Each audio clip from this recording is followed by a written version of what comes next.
Hello, welcome to Tango Wisdom Virtual Summit Discussions on Community.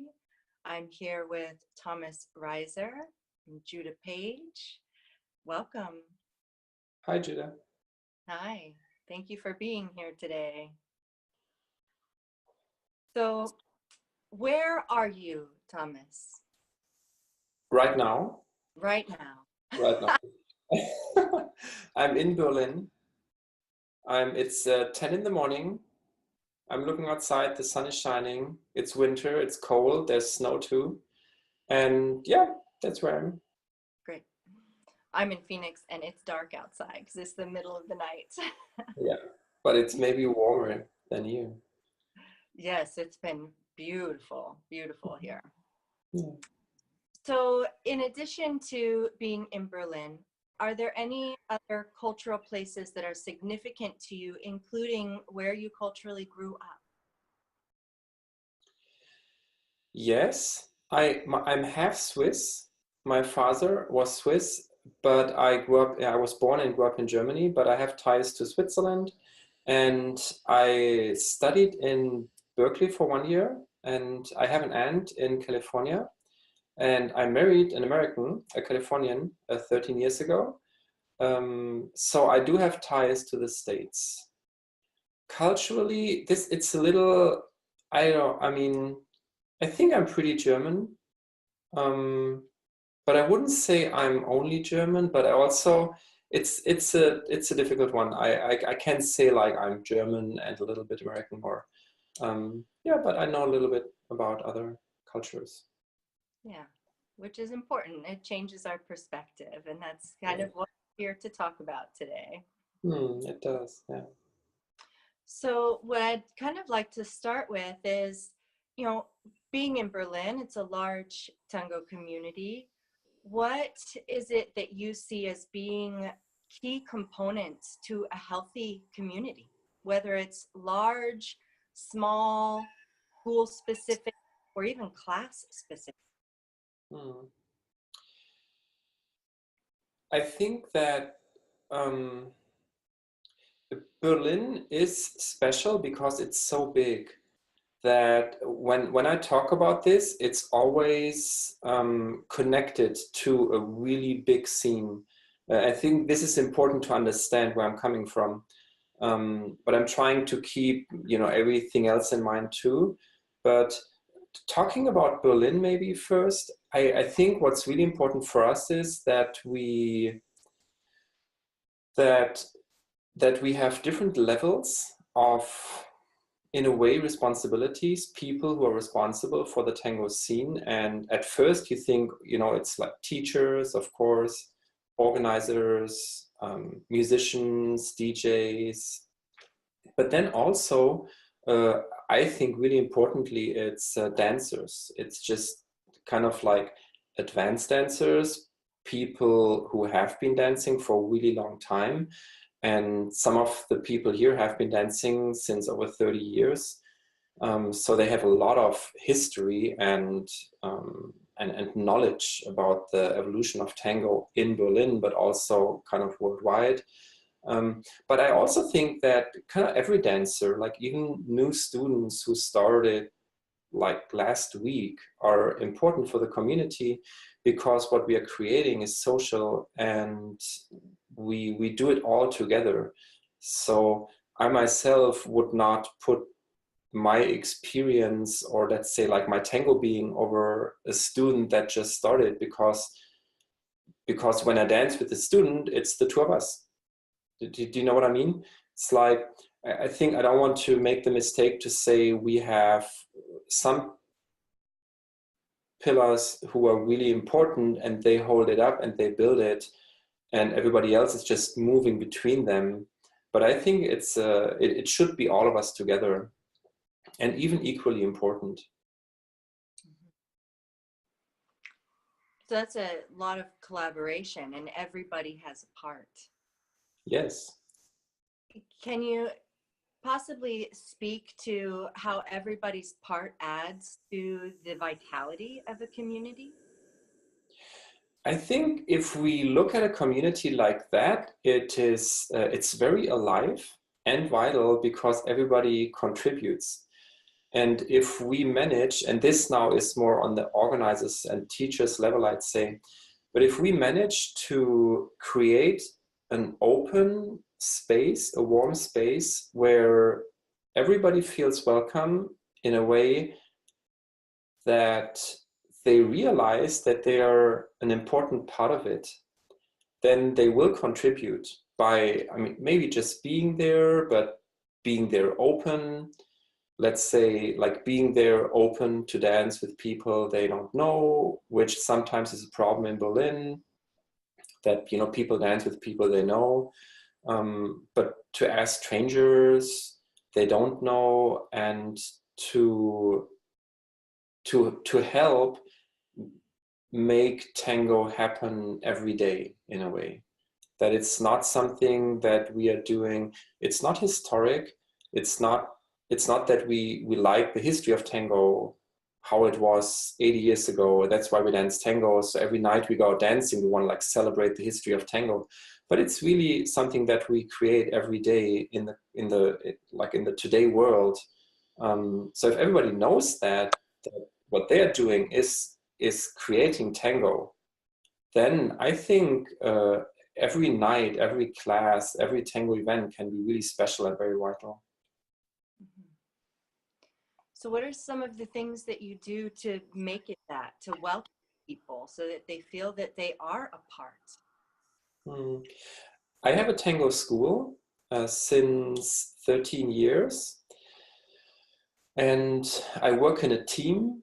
Um, I started the school, but I have a business partner, and we have 10 teachers teaching, and other teachers. We have student classes with 4 teachers, and we have substitute teachers, and we have people helping with registration.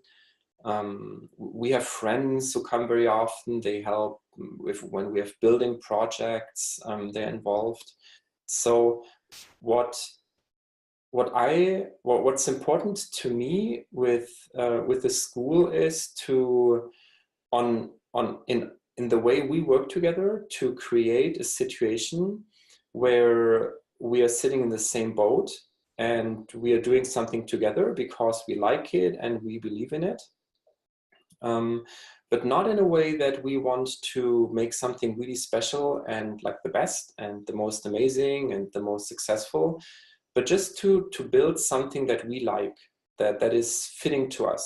And the people that are connected to our school feel um, mm, they feel a connection to our philosophy. And I think this really helps a lot because there are so many perspectives and philosophies in tango, which I think is very important, that I think if all of us really think about our unique quality, like something that, like, what do I, Tomas, want to add to tango and to my tango community, and also, like, in a broader sense, to tango worldwide, like, why me? And then again, I think that everyone who dances tango or is tango musician, a tango DJ, that everyone is responsible to be part of this, like, bigger scheme, like worldwide tango scheme. If I do what I believe in and I find people who can connect to that, then I can grow through these people and they can inspire me, I can inspire them, and we build more and more connections. And we build a web that is very organic and natural. And this works really well for our school. And I think it has a very good effect too on the community. And so in the collaboration with everybody and working with so many people, how do you manage that? Do you have certain, missions that are stated? Are there unspoken things? Are there spoken things in order to establish that? I'm imagining you, of course, did not start with as many people collaborating, so there was a building process that went into that. It's a very long process. It's not easy. I think that like I started just, I did not plan to open a tango school. Kind of, I opened a space, and it was a space for arts and culture and education. And I danced tango, but I had not just started, but 4 years ago. So, and I had met um, teachers, international teachers beforehand that I really liked. So I invited them to come to Berlin, and they came, and they taught classes and seminars, and we talked. And so it grew, it grew unplanned. And I always wanted to work with people. I never wanted to be mm, um, like the only teacher. I didn't want to be like the one who does it. I I always wanted to work in a team. And so we went through several stages, and it took a really long time to arrive where we are now. And it did not come by itself. It's not that, I'm just doing and I'm meeting people and now I am where I am. It's a pretty conscious process. And but it's a process that was fitting to me and my business partner and the people I'm working with. So I think what's important is, like, if you want to create something, you need to find a way that works for you. And some people are super organized, maybe they plan everything ahead. Other people are extremely unorganized and they can just improvise. So they just improvise, but then, like, you get stuck at certain places where you can go deeper. And this is what happened to us too, that we got stuck, and we had a situation where it kind of worked, like it was okay, but it didn't work really well, and we always had the same problems. And then we changed it. Like, we talked to people, we got help from the outside. We really thought about the structure we want to have. We talked to our teachers. We discussed what hierarchy we want in our team. And this way we found the structure we have now, which really works for us. But it's a pretty long way. And I think what makes it difficult is that we are no professionals in tango. I know very little professionals, like, in the sense that like tango professionals. Like, I mean, I know many teachers and organizers, but we all just learned by doing. We didn't learn. We didn't do an education to become a tango professional. Um, so we are all improvising. And I like, this is really interesting in tango. I think that there are many very smart, great people, with an open heart, but the the tools we use to do our work are almost all improvised.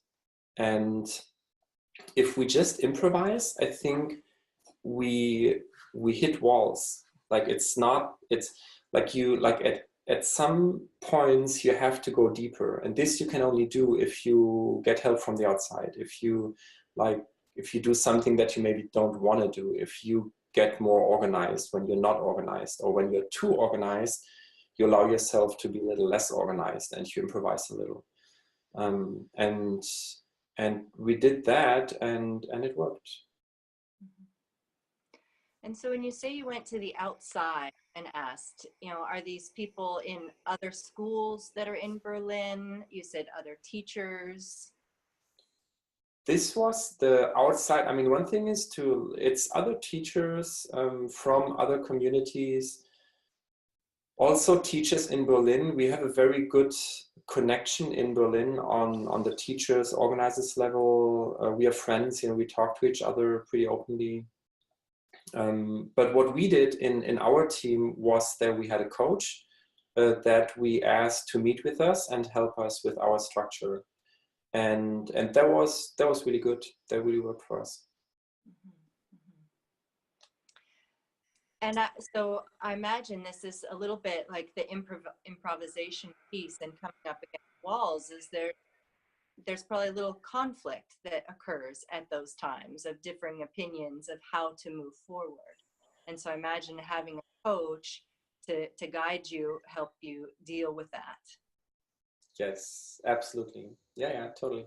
It was like for me and my business partner, we had arguments, and it helped us to talk about those and to realize where we are at, understand the other person, and then move forward. And in the team, we had to restructure, and that was also not easy. And so we did this in a very conscious way. And I think it was good that we did it in this way, that it didn't just happen, let's say by improvising, that we realized, okay, this doesn't work, so we need to change. So we talk to the team and say, hey, we need to change this and that. And then it's very sudden to some people, and they can't follow. They can't understand why. But for us, we looked at what we have and what we think we need to change to survive, because it is not easy to survive in Tango. And then we thought about ways to restructure, and really thought about it and considered, and then we had talks with everyone. It was a very long process. So I think for some people it was definitely not what they wanted, but I hope that everybody involved could understand what we were doing. And I think so. I think so.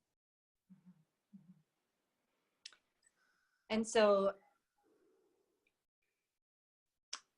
within Berlin and the different schools that you have, and not only within the collaborative teachers that you have, you know, you talked a bit about the conflict and the arguments that you had. So in a community, what more does conflict and competition bring? Like what role does that have in keeping a community vital? I think competition is very good. Um, I mean, obviously, it's not a it's just good to have different offers. Um, Conflict is a little more difficult. I don't know if we need conflict really. I guess so. Like, I'm not a big conflict person. I don't like conflict, but um, but then you have a conflict, and you still talk, and then you maybe understand, and you grow like that. Is helpful. It's it's hard for me to answer this question. It's almost too broad. Um, like, because I don't want to say something that's obvious. But for Tango, the I think that in for me in Tango, the social aspect is most important. Um, and so as soon as you have two people or then a group of people, you will have conflict. But it's not, I don't think it's conflict, like I don't think, I think often it's not that important. It's more just that you have two people or three people or five people. So you have a conflict because you have different perspectives.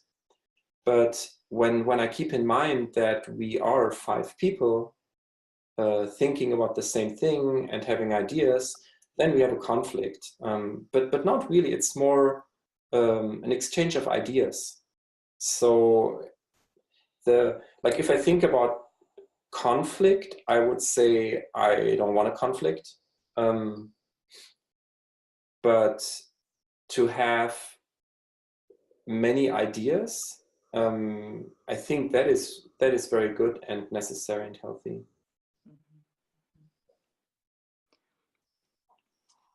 So in the collaborative process that you went through to get to where you are today, what were some of the skills that you had to develop, whether it was just you on your own? I mean, because you're a head, you're a lead, being that you still have your business partner?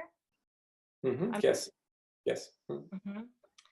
So what were some of the skills that you developed in that process to really set the foundation for the community and the social atmosphere? Mm. Most importantly, I would say communication, to be able to talk to everyone involved, and and not only look for a communication, but also to really consider the other person, to understand the other person. It's what I said about the perspectives. I think that I don't know you, so I don't know where you're coming from. And in order to talk to you in a meaningful way, I need to understand you. I need to know a little about you. Um, so I think this to me is really the most important skill to develop uh, if you want to work in a team, to be able to communicate well. Just not just communicate, but really communicate well. And so in your our dialogue, Thomas, you reference organizers as a lighthouse. Mm-hmm. Could you speak to that a little bit? Yes, I like this idea that before earlier I said that I think that we all create the tango world together, every dancer in the world, and that no one should really like be more important than anyone else. But of course we have some people who play a bigger role because it's their profession. Let's say traveling teachers, they travel every weekend or every other weekend, and they come back to their local scene. And if you just, let's say those people live in a city and they travel every weekend around the world, and they're like the best teachers and they're super likable and they're very social, and then they come home and they maybe don't appear at all, or maybe they go to the milonga but they are like very antisocial and they don't connect to people, which is totally understandable because they connect all the time. It's extremely tiring. But then there's no contribution. So, and this is just an example, like, out of many examples. But if we have some people who by profession or dedication uh, put more time of their lives into tango, then I think it helps if those people kind of shine like a lighthouse, when they stick out a little, and it's an orientation for other people, so that I don't think of myself, okay, I work, tango is my work, I travel, I make money, I come home, and that's it, and it's just a profession. But even when I'm not working, I'm still part of the tango scene. And it's not just a job, but tango is more than a job. Tango is kind of like a way of life. It's a social art form. So even when I'm not working, even if I don't want to work, I'm still part of it. And if I can be an example to other people just by being, and I don't mean dancing, I mean really just by being, like how I do things, how I again communicate, how I talk to people, how I'm open to people. This is what I would call a lighthouse. And like I really like this, like the imagination of this, to have little lighthouses that swirl around and like shed light on the scene. And there should be many. I think this should not only be um, famous teachers, acknowledged people, but in Berlin I know many dancers, social dancers, who are like that, who just by being who they are little orientation points for other people. And I think it's mostly unnoticed. It's not something that that people realize. But for me, as an organizer, I kind of like I like to watch, what's happening at a milonga, what's happening in Berlin, what's happening, at festivals. And I see that a lot, that you have some people who, in a positive or negative way, uh, have an effect on other people around them. Hopefully with a lighthouse, the people that maybe are having a negative draw have some light shown on them. So. Yes. Right.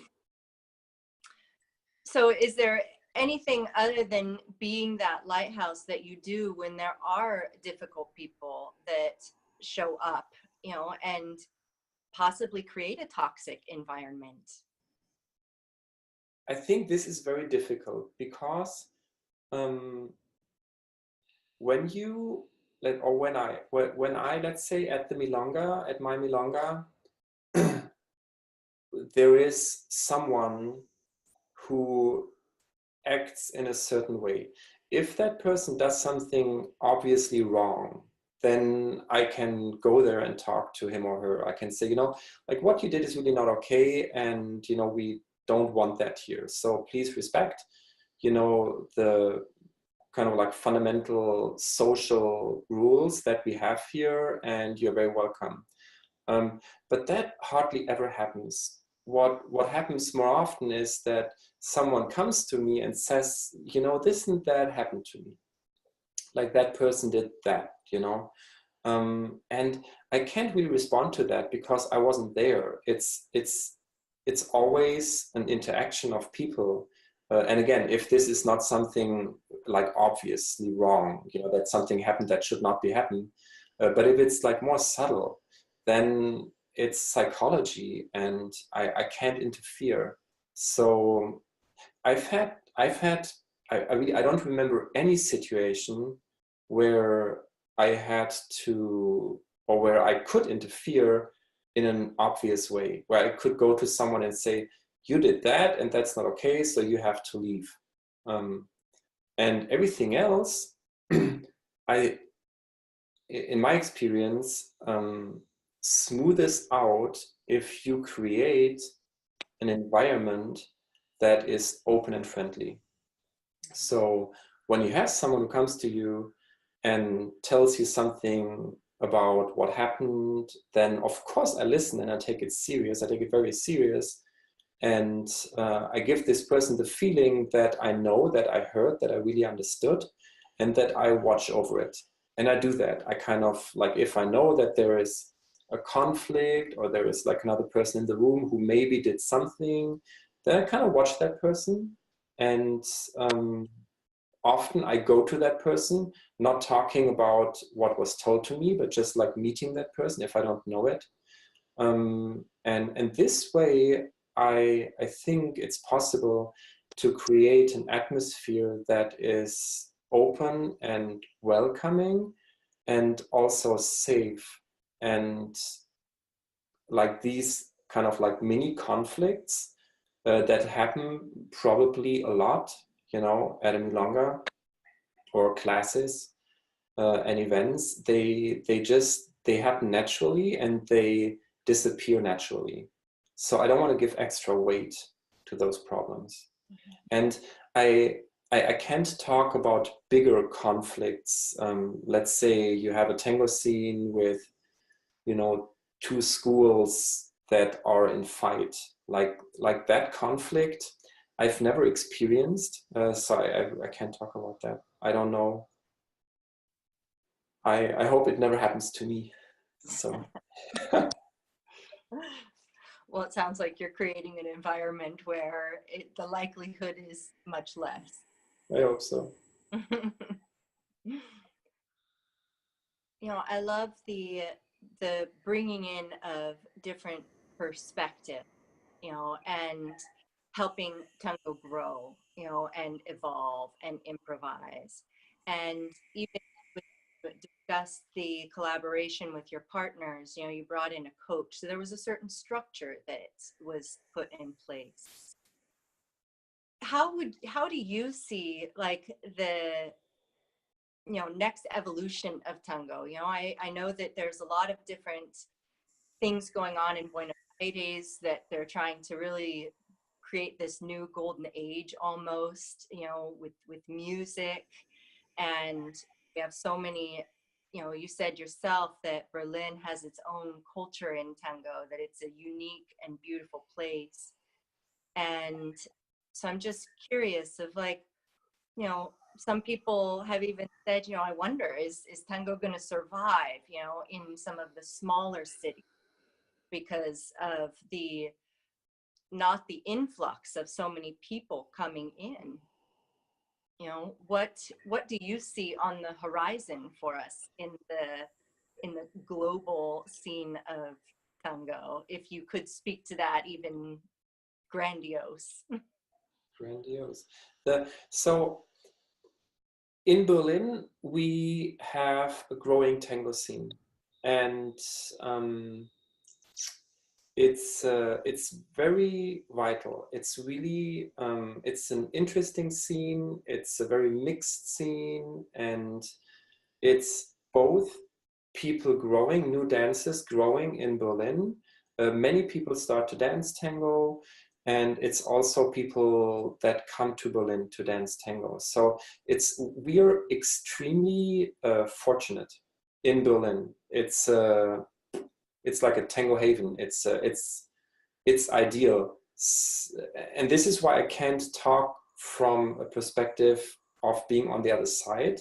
Let's say I live in a like medium-sized German city, and there are two tango schools, and there are kind of not enough students, and the milongas are not so interesting because it's always the same people. It's a problem that I'm really happy not to have. And there I don't know what to do. I have no idea. I'm really happy that I don't have to think about it. And I admire everyone who does it, like people who live in those scenes and they keep going to bring life to those like smaller cities where you don't have um, where you don't have a flow of tango dancers. I think it's really difficult, and I have nothing to say to that. I have really no experience.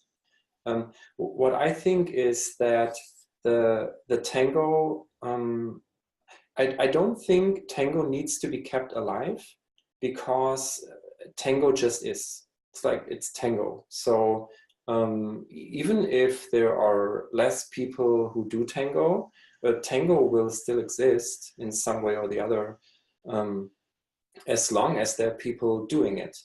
And I think what's dangerous is when we want to keep tango alive in a certain way. I think that's not possible, because no one knows what it was like back then. And I've heard so many stories, and not only by young people who think, oh, but tango was so great, like the big milongueros and milongueras and tango golden age music. But also the very old dancers, which I know, I hear very different stories from them. They have a totally different background and experience. And when they talk about their tango, it's not the same tango that other people of the same age talk about, even when they're 70 years old. So I think tango was always something that was created by everybody who was part of the scene. And if I use this idea, I think that what we need to do, if we want to see an evolution in tango, we just need to be we need to be positive and optimistic that everything that happens in tango is equally important, and that I'm not the one to judge if what you do is okay or not. So When you do something, I watch it, and when I like it, I connect to you. And if I don't like it, I still respect it, and I treat it respectfully. Um, so I think if that happens, then tango can stay alive, and it can evolve, and new musical forms may evolve, they may not evolve, but if they evolve, it's just fine, and we don't need to talk bad about it, like the electro tango, how people are strongly against it and say it's not tango, and then other people say, but no, but that's the new tango, the old tango is boring and it's old, so we need a new tango. I think this is all just, this is conflict that's not necessary, because it's all part of one tango. And personally, for me, the evolution of tango, of my tango, is to bring tango, to connect tango with kind of like the outside world, so the world outside of tango. I'm interested in using the skills that I developed in tango, to work in fields that are not connected to tango. Um, Therapy, for example, to work with disabled people. Um, for me, this is interesting. It's a field I'm working in, to use tango in therapy, to work with people who are sick, to help them to feel better, but where it's not about tango, but it's really about helping people to feel better, to get better, to connect to themselves. And I would really like to see that tango is,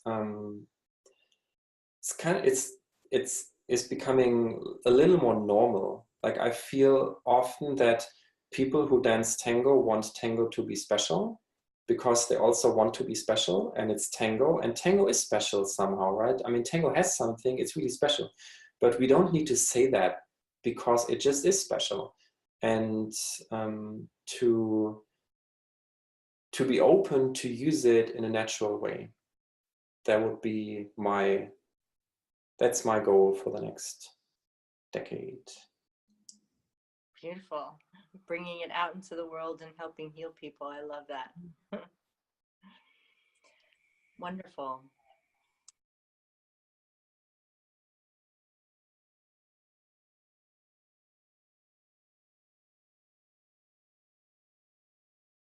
So, Tomas, what I would really love for you to start with is introduce me to Berlin. Introduce our audience to Berlin. To Berlin. So Berlin has a very big tango scene.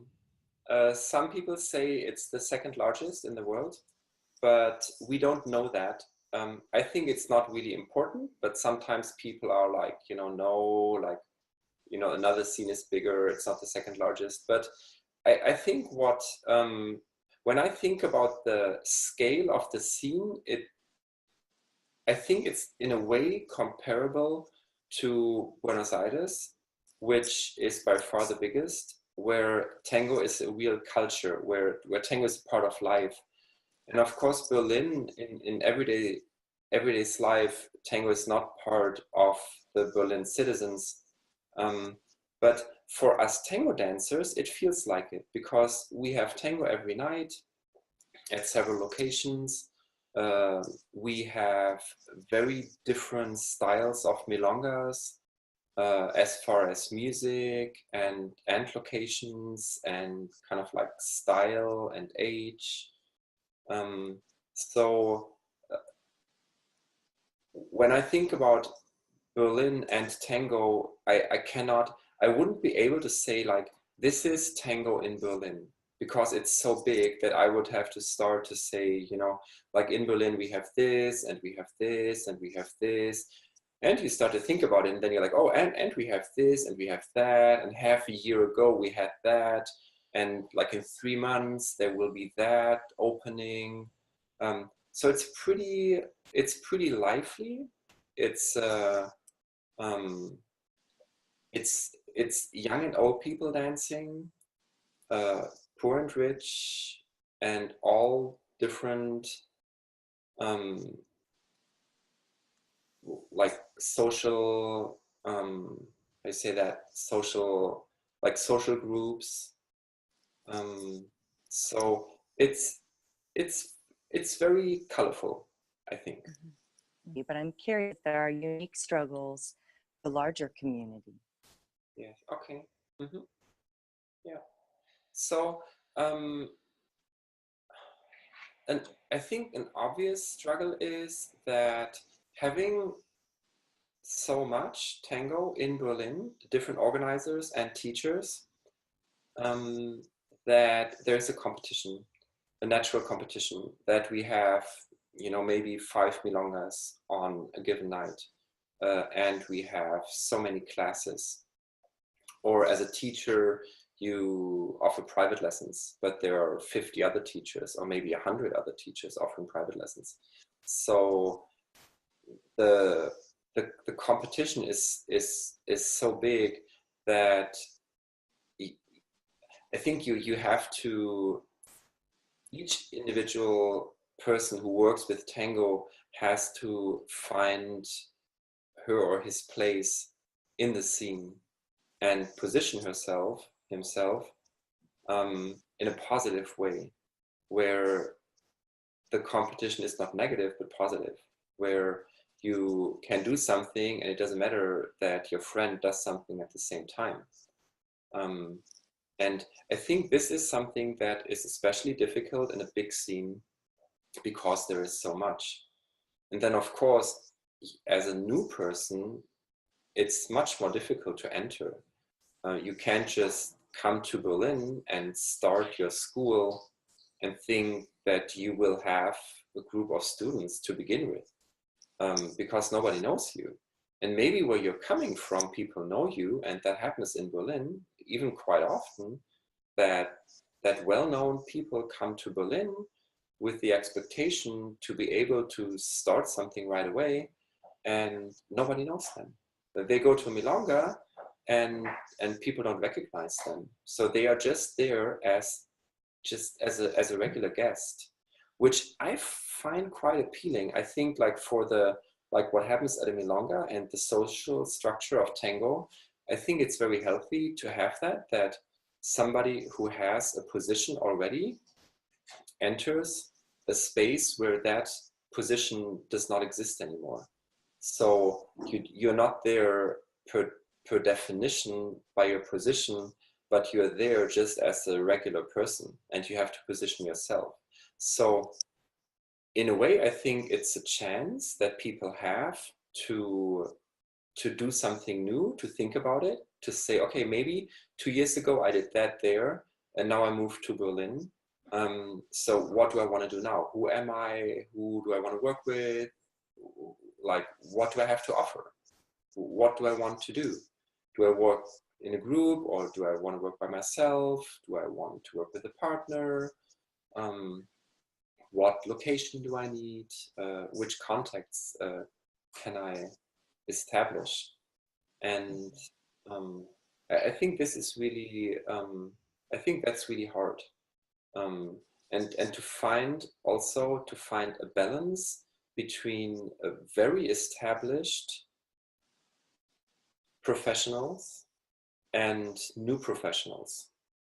And there I'm thinking especially of young professionals. Like, when I started, that was in 2004, I had just danced since 4 years, so I knew some people, but I was pretty new to the tango scene.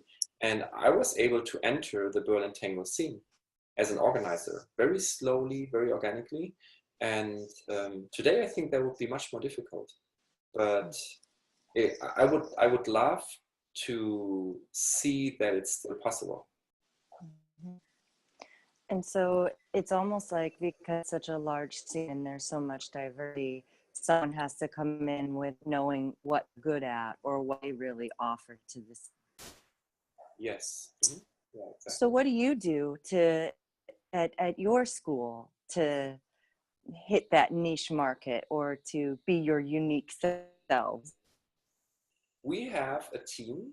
I think we have a great team, of 10 teachers, and um, and, and an additional group of student teachers that teach student classes for students, for young people, at students at university. And we have a team of helpers, people who help with registration.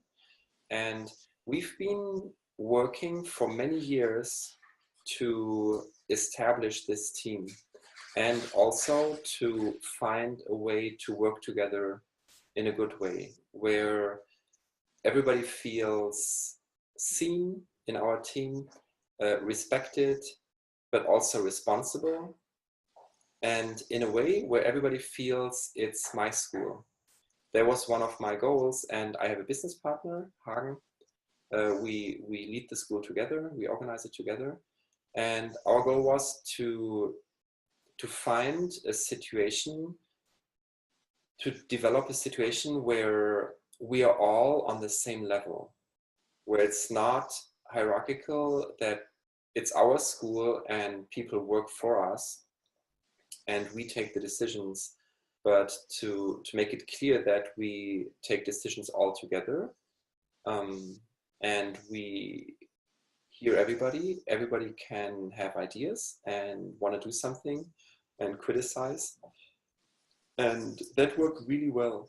And this, I think, is pretty unique at our school, the team we have and how we work together, and that it works so well. And that to me is the core of new that we have, and it radiates its energy. That's what I feel.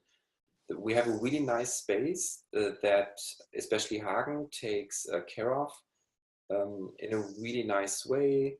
We have, fresh flowers all the time, and, like small building projects. And one of our teachers, she has a shoe shop and clothes shop in the entry. That's really nice. And we have a very good sound system and a great floor and ventilation system. So I feel that the work we are doing as a team has an effect that we can see in the location. And I believe that together has a draw to certain people. I want to believe that. I think that we have great students. I think that the people who find us, who come to us and stay, that they have a sense for what we are doing and they like it. And then they decide to stay.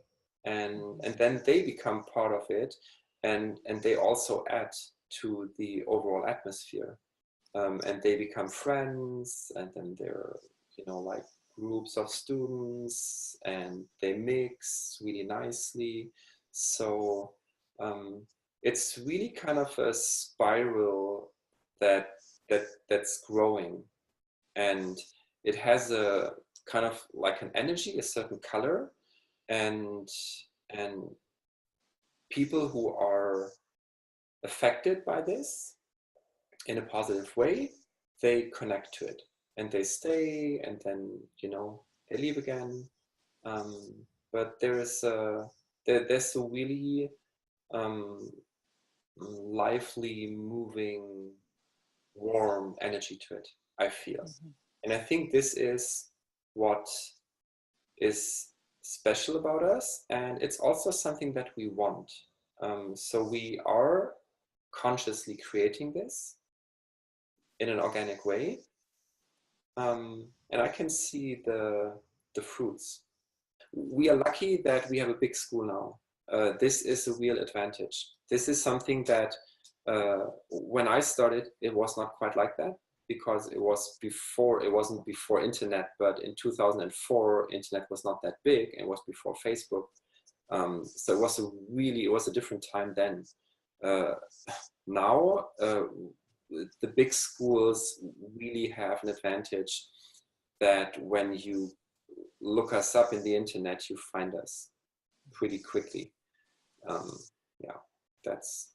We worked for it. But,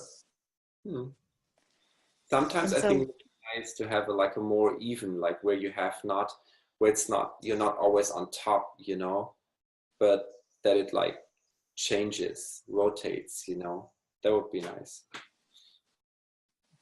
Explain a little bit more. What do you mean by? I mean that it's a little unfair that when you're big, you're always on top, and then people find you, so you stay big. But that doesn't necessarily mean that you do a good work. It just means that you are established and people find you first and they go to you. But it may be that there's somebody new who does incredible work, and that person doesn't get students because they don't find that person. So if Google would not exist, if there would be like a more neutral search engine, where there's maybe like a shuffle, even where it's like just changes, you know, that different links on top, you know, that you're not always on top. I would like that. I think it would be positive, because it would mean that the work that you're doing in your school is more important than the ranking you have on Google. And if you do good work in your school, then you can grow a group, you know, and people like you and they talk about it. And everybody has a chance, which becomes more and more difficult. I think now in Berlin, and I imagine anywhere, to start something new. That what I did in 2004, in a way, I think you could not do that anymore in the same way today. And I have other friends who started about the same time, and it's the same for them.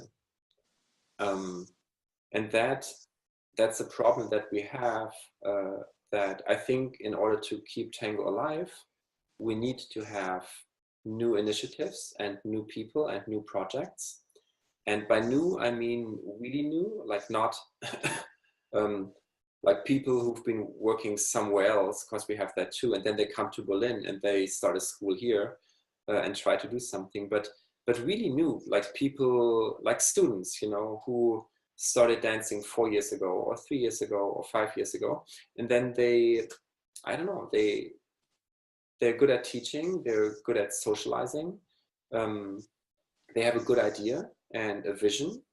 And it would be nice if those people have a chance to build something, and to grow something, so that 3 years later, 5 years later, there is a new school.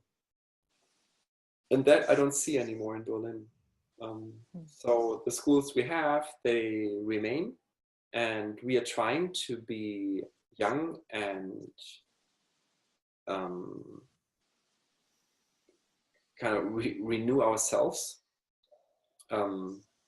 But it's difficult because we are an established school, right? And I think this is that's like a danger in tango, that when you have a scene with a school or maybe 2 schools, and they started like 20 years ago and they still exist, and that's what you have, and there's no space for something else, and that's not attractive to new people. It's just attractive to the people that are in that group because they became friends and it's kind of family you have. But it's just one part of tango, but it's not the entirety of tango, because it's social, but just in a small group. Whereas I think it would be great to have an appeal to, like, I want to have an appeal on Berlin, on everybody in Berlin, you know, on like 5 million people. I want to be interesting for those people, and not just for, you know, a few hundred people that come to my school and like my school. I think if the existing schools keep an eye on the scene and stay open to new people, students, young dancers, musicians also, DJs, people who are starting to get to know tango and show a deeper interest, and to support those people and give them the opportunity to maybe assist teaching classes, or inviting them to like be present in beginners classes and talk to them afterwards about the learning process. And if they're interested, also talk to them about the organization of a school, and share experience and insights. And if we do that, then I think we stay open to the next generation. But what I usually hear is not so much in Berlin, but I hear that from other cities that are smaller, that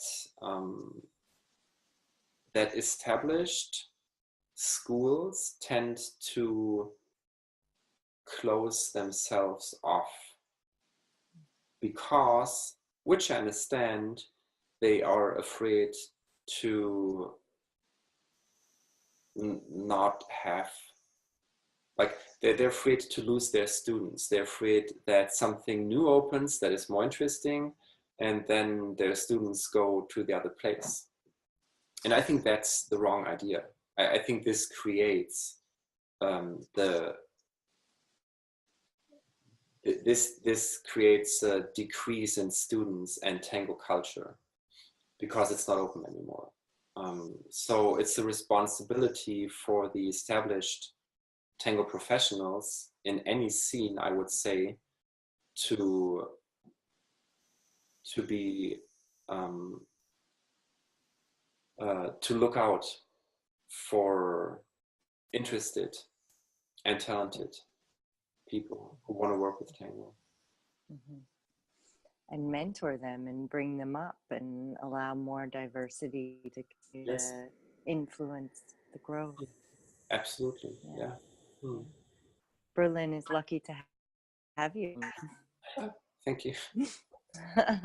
Tell our audience, what is the website to find you and get in touch with? Our website is, so our school is called New Tango Berlin, and new spells N-O-U. It doesn't mean new. It's not like the new generation or next generation. It's a Greek word, and if you're interested, you can look it up. You find the meaning, and yeah, and so that's how you find us. New Tango Berlin. If you look us up in the internet, Facebook, you will find us, and you have all the information, but only in German. We don't have an English website. I'm sorry. It's a pretty old website. It still works for us. We like it, and we don't have the means to like do a new program, a new website at the moment. It will come, and the next one will be in several languages. Great, thank you. Can you what new means? New is a Greek word, and it means consciousness and mind. It's from the old Greek philosophy. It's nous with an S, N-O-U-S. It's kind of like a big term in the ancient Greek philosophy, and that where it comes from. Because the first person I worked with, the fine woodworker, he's half Greek. When we opened the first new in 2004. And we thought about a name for which by then was not a tango school. It was just like the space. And we thought about it, and we're like, and then he said new. And that was so short and nice that we both liked it immediately. And we write it like, N-O-U, so that you can, switch it over. You can really go face. And I always wanted a red square with a white writing. And then in that year, I was back in San Francisco. I studied in Berkeley for 1 year before I opened New. And I went back to San Francisco, and there was an exhibition at the Asian Arts Museum. And there was a person from Korea who uh, who made the old stamps, you know, the Asian stamps, the red squares, you know. And I saw that and I'm like, that is perfect. That's exactly what I want. So I drew it, like I showed him what I want, the NOU, and he carved it in. And that's the logo of Nu, is this stamp, which we renew once in a while, you know, which I really like because that's what I like, you know, the renewal process. So we try to change our logo once in a while, and it always looks a little different, you know, because sometimes there's a little white in the red corner, and when you do new print, it's the original ink, you know, this like very thick red, like waxy ink that he used for the stamps, you know, and when you do it, it shows the logo in a different shape. Fascinating. Great. Thank you for giving me that. I love words and I love knowing the meanings of things and origins. So it's wonderful to have an insight into what you created. So thank you. Thank you too.